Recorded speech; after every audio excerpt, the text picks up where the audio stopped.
You take care of Hook, at least the trade is going to be there. So they have 1:40 to work with, and they're up by 9 lives, and they still have some streaks to work with.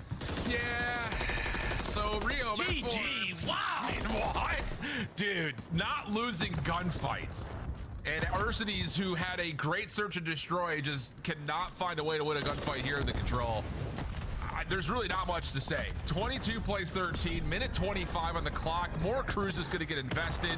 This will allow not just kills, but Ravens have a chance to still dominate the map. Yeah, they're just making it rain at this point. Shout out Donnie Temp.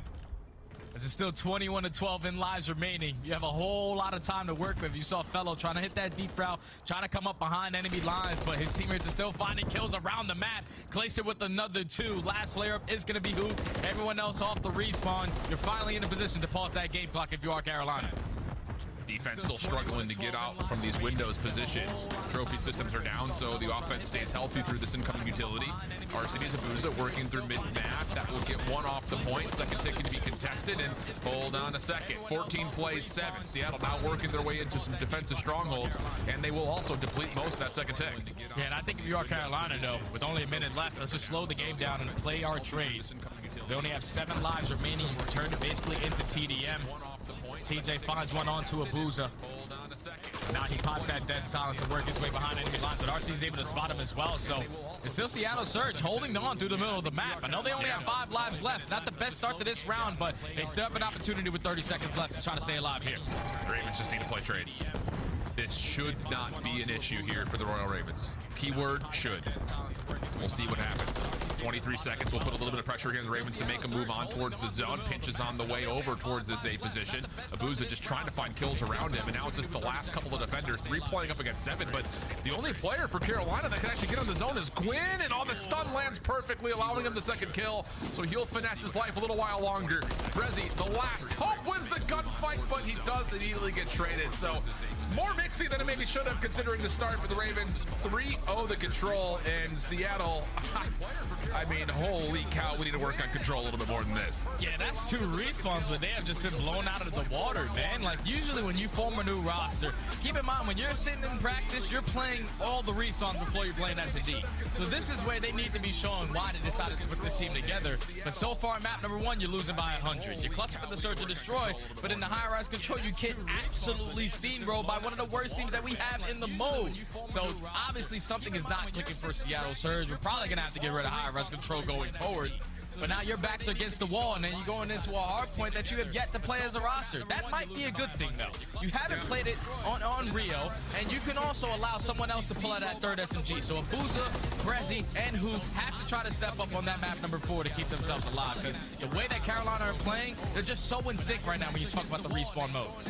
Yep, and another map where not only does Gwyn continue to be another conversation point for potential MVP. I know that a lot of the conversation is favored wins, and I think a lot of that is justified with Minnesota finding kind of an uptick over the course of the last, we'll say, major and a half. But if Carolina could keep playing like this, conversations for Gwyn again have to keep going up, because he has really been individually incredible. But with their roster change, Fellow's starting to kind of improve his performance individually, map by map, match by match. And I don't know, man, if we're going to see respawn like this from the Ravens, they're going to win more series than just this one, pending, of course, that Rio goes their way. Yeah, I think they're just getting more comfortable, because like you said, Gwyn has been their shining light in every single match and series. He's the only player, when you talk about the respawns, over a 1.0 KD. Everyone's slightly under. But if he continues to play like that, and then you get the rest of your squad to start to step up, like you said, Fellows having himself a phenomenal series so far, that's what makes these games a lot easier. You're playing against some of the top teams, keeping all the HPs really close. You're dominating the control on that high rise. Finally, you get a W there. And now you're going into a Rio HP just purely off the momentum, the way that you guys been playing respawns. We should be able to close this game out in 4 if we just stick to what we do, play as a collective unit. And I think not just play as a collective unit, but keep that same focus we saw on Skid Row in terms of how and when we're rotating, because that was obviously the biggest kind of really moniker for success that we saw from Carolina. Obviously starting up 106-0 is, you know, also not bad at all, but hey, this is a map that can get really quick. We obviously focus a lot on the SMGs, but you get ARs to take long routes, anchor, find good spawns, and all of a sudden the map could be very snowbally as well, pending, of course, that your SMGs just don't get into a blender. And if you just take taking a look at the Seattle Surge body language, it looks like none of these players want to be here. Like, we got to try to turn on up. As we take a look at the holding breakdowns for both of these squads, overall in the season, 63% for Seattle, 73% for Carolina.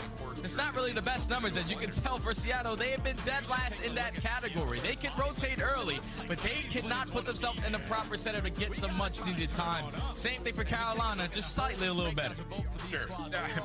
Again, when you're dealing with teams that are near the bottom of the league, you're going to see statistics that look like this. I think the bigger story point, though, is even though Carolina haven't necessarily found the wins that I'm sure, of course, they want, and obviously at this point, we also need to talk about the fact that they kind of need them.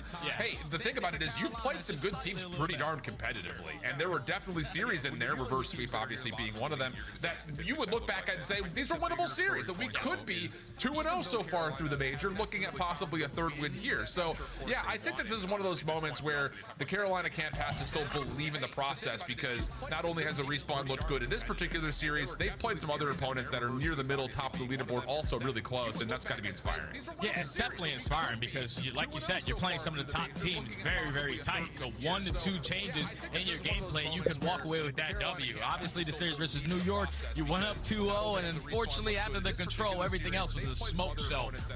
But this is an opportunity where you can avoid that Game 5 search and destroy, because at least the way the Seattle played in game number 2, they have the same exact game plan with the old roster that they do with the new squad. So you don't want to get to Game 5 if you're Carolina. You want to try to close it out here on this Rio HP. Yeah. And I'm really excited to see, just in case, fellow pull out that third sub. Oh, this is going to be mixy. Yeah, 100%. And it's hard to really evaluate, like, hey, if you were to put 3 subs in both of these two hands, these two teams' hands rather, who do you favor? Because, you know, we've seen Abuza kind of run that experimental second sub before